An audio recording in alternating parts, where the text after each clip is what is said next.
आज के इस विश्लेषण में हम देश के सबसे बड़े medical entrance exam NEET UG crisis के उस हाई स्टेक्स थ्रिलर को डिकोड करेंगे। एक ऐसी सच्ची कहानी जहां देश की सबसे सुरक्षित माने जाने वाली परीक्षा प्रणाली भीतर से ही धराशायी हो गई। ये सिर्फ एक एग्जाम की नाकामी नहीं है, बल्कि एक बेहद शातिर तरीके से अंजाम दिया गया एक बड़ा हाइस्ट है। चलिए बिना किसी देरी के इस मुद्दे की गहराई में उतरते हैं। जरा इस आंकड़े पर गौर कीजिए, 22 मिलियन यानी 2 करोड़ 20 लाख।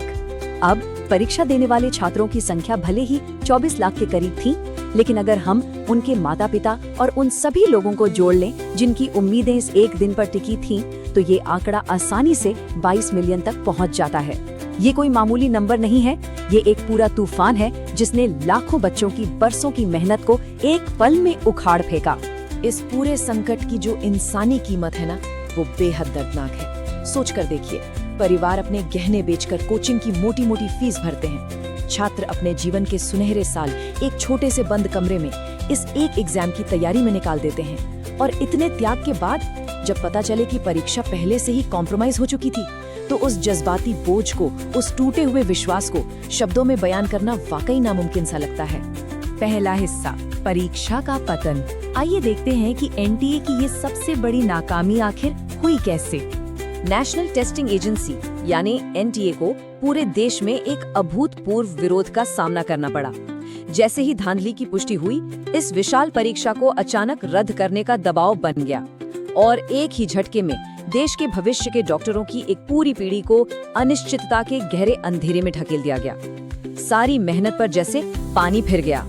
दूसरा हिस्सा, एनाटॉमी ऑफ द लीक। आखिर इतनी बड़ी चोरी को अंजाम कैसे दिया गया? यहाँ एक बेहद हैरान करने वाला कॉन्ट्रास्ट सामने आता है। एक तरफ सरकार इस पूरी मशीनरी को चलाने के लिए लगभग 400 करोड़ रुपए का आधिकारिक बजट लगाती है, और वहीं दूसरी तरफ ब्लैक मार्केट की अंधेरी गलियों में टेलीग्राम और व्हाट्सएप पर यही पेपर 500 रुपए से लेकर 5 लाख रुपए तक में आसानी से बिक रहा था। सोचिए, एक 400 करोड़ रुपए की सुरक्षित तिजोरी को चंद हजार रुपयों में तोड़ दिया गया। ये कोई आम चोरी नहीं थी, इसका तरीका बिल्कुल किसी हाइस्ट मूवी जैसा था। पहले सुरक्षित ट्रंक्स में बंद फिजिकल पेपर को सेंटर्स पर ब्रीच किया गया, फिर उस पेपर को फटाफट स्कैन करके 150 पेज के पीडीएफ डॉक्यूमेंट में बदल दिया गया, और उसके बाद डिजिटल सिंडिकेट्स द्वारा इस फाइल को चैट एप्स के जरिए आग की तरह तेजी से बेच दिया गया। कागज से लेकर स्मार्टफोन स्क्रीन तक का ये सफर बिजली की रफ्तार से पूरा हुआ, और इस लीक की एक्यूरेसी सच कहूं तो भयानक थी। 180 में से 130 सवाल बिल्कुल सटीक थे। यहाँ तक कि उनका सीक्वेंस भी ब्लैक मार्केट में घूम रहे उस पीडीएफ से पूरी तरह मैच कर रहा था। बायोलॉजी और केमिस्ट्री तो समझिए पूरी तरह से लीक हो चुके थे। ये कोई हल्का फुल्का अनुमान नहीं था, बल्कि पूरे के पूरे एग्जाम का एक एग्जैक्ट रेप्लिका था। तीसरा हिस्सा, इनकार और सच। चलिए देखते हैं कि सिस्टम ने शुरुआती दौर में इस पर्दापोशी को कैसे संभाला। इस पूरे घटनाक्रम को ध्यान से समझिए। एग्जाम से कई दिन पहले ही अफवाहें उड़ने लगी थी। 7 मई को एनटीए को आधिकारिक तौर पर लीक्स के बारे में अलर्ट भी कर दिया गया था। 8 में आते आते इन्वेस्टिगेटिंग एजेंसीज को इन्फॉर्म किया गया, लेकिन अंत में जब राजस्थान एसओजी ने लीक की पक्की पुष्टि की, तब जाकर मजबूरी में इस एग्जाम को रद्द करना पड़ा। ये साफ दिखाता है कि सिस्टम ने कितनी अहिंसा और हिचकिचाते हुए इस कड़वे सच को स्वीकार किया। यहाँ एक बेहद गहरी विडंबना देखने को मिलती है। अथॉरिटीज ने शुरू में पूरे आत्मविश्वास के साथ पब्लिक को ये मैसेज दिया था कि उनका सिस्टम एकदम फूल प्रूफ है और सभी अफवाहें बेबुनियाद हैं। लेकिन बाद में क्या हुआ? जब सबूतों के सामने इनकार करना बिल्कुल नामुमकिन हो गया, तो उन्होंने चुपचाप उस ट्वीट को ही डिलीट कर दिया। ये साफ दर्शाता है कि वो शुरुआती आत्मविश्वास, वो कॉन्फिडेंस बस एक खोखला दिखावा था। असली सिनेमैटिक आयरनी तो यहाँ है दोस्तों। एग्जाम सेंटर्स के बाहर उन मासूम बच्चों की ऐसी चेकिंग हो रही थी जैसे वो कोई संदिग्ध या खतरनाक अपराधी हों। उनके जूते उतरवाए जा रहे थे, ट्रांसपेरेंट वाटर बॉटल्स तक चेक की जा रही थी। लेकिन सोचिए, जब मेन दरवाजे पर इतनी कड़ी पुलिसिंग हो रही थी, ठीक उसी वक्त पिछले दरवाजे से पूरा का पूरा एग्जाम पेपर माफिया के आगे थाली में परोस कर रख दिया गया था। चौथा हिस्सा, ए डेकेड ऑफ लीक्स। ये सिस्टम की कोई नई नहीं, बल्कि एक बेहद पुरानी और गहरी बीमारी है। ये आंकड़े सिर्फ किसी एक राज्य या किसी एक एजेंसी तक सीमित नहीं हैं। सिर्फ पिछले 5 सालों में, ध्यान दीजिएगा, 50 बड़े पेपर लीक्स हुए हैं, जिससे सीधे तौर पर 1.5 करोड़ से ज्यादा छात्र प्रभावित हुए।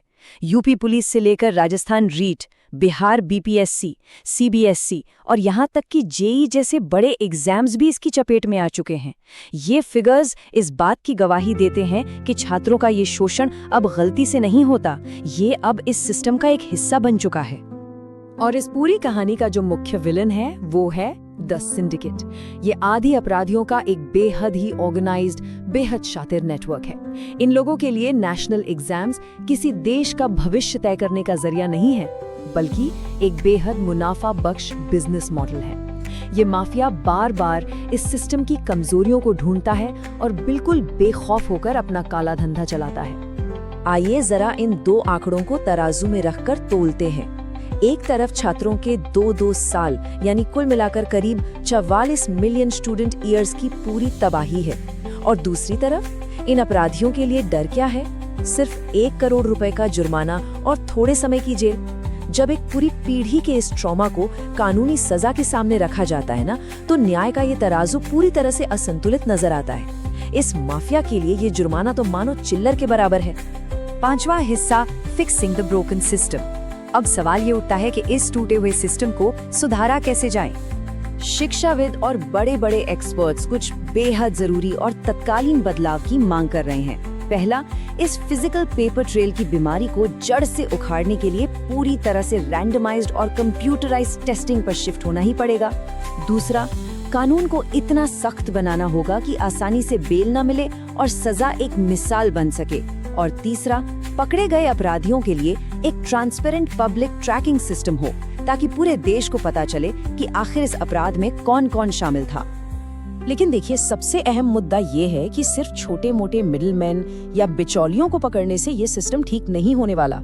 असली बदलाव तभी आएगा जब टॉप एग्जीक्यूटिव लेवल पर बैठे बड़े अधिकारी इसकी पूरी जिम्मेदारी लेंगे।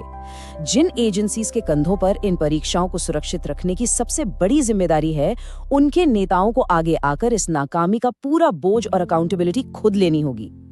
और आखिर में इस विश्लेषण को खत्म करते हुए हम एक बेहद गहरे सवाल के साथ छोड़कर जा रहे हैं। अगर हमारा सिस्टम एक बेसिक परीक्षा के पेपर को चोरी होने से नहीं बचा सकता, तो वो इस देश के आने वाली पीढ़ी के भविष्य को आखिर कैसे बचा पाएगा? ये एक ऐसी चुनौती है जिसका जवाब अब देश के हर उस नागरिक को ढूंढना होगा जो एक बेहतर कल की उम्मीद रखता है।